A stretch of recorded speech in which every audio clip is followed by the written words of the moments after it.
I'm Ryan Murray. I teach the Digital Maker and Fabrication department. Hello, my name is Tyler Widener. I work as a program support specialist here at the school. So this is the Tormach 770M. This is a high quality CNC machine. So it takes something very similar to a drill bit. It's called an end mill, and it carves away a solid block of material until you get your finished part. This is used so many places in industry, and I honestly can't wait to see what we do with it.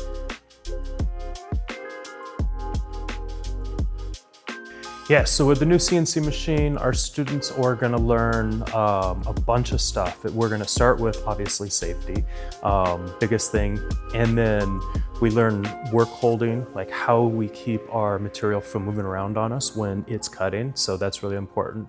The next thing is feeds and speeds. So what's the proper tool for the material that we're cutting and the operation that we're going to be doing? Is it a pocket? Is it a drill? Are we cutting around doing a profile? Or are we doing like 3D surfacing?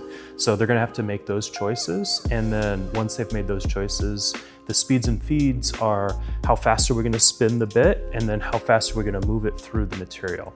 And there's one other one is how much the depth of cut that we can go. And these are all ratios based on the type of tool that we're using, how sturdy the machine is, and the material that we're cutting. We're going to stick with HDPE. It is that white cutting board material. It's really forgiving, so that's going to help out a lot. Our consequences are going to be really low. If something crashes, something happens, it's probably just going to just mow right through it anyway. But it's a good way for our students to learn the basics of CNC and operating and programming a machine like this.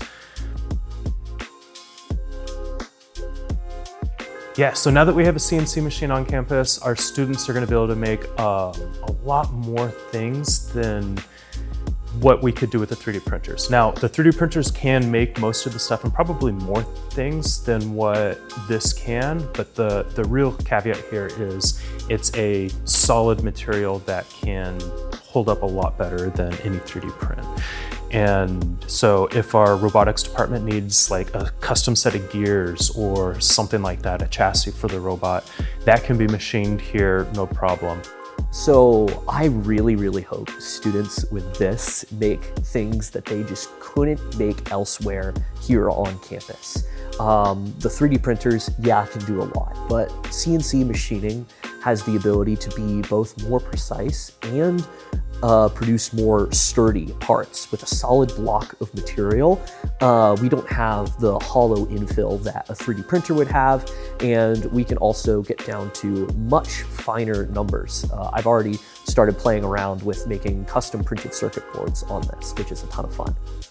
Everything gets made on a CNC, from like parts to your phone to most all the parts on your car. If it wasn't made on a CNC machine, the mold that made it was probably made on a CNC machine. This machine, I chose it was the biggest that we could get in the elevator and up into this room. That was the most professional that we could get. So our students could very well learn this and then within a year be on factory floor operating a machine very similar to it. Having Tyler helping out with everything that I do around here is great, because not only was he a student here, he was valedictorian, and he is kind of bridging that gap between me, the old guy in the shop, to the young student. So, I mean, almost weekly, I've got a question. I'm like, hey, how do I make this more relevant for our students? And I can lean on Tyler.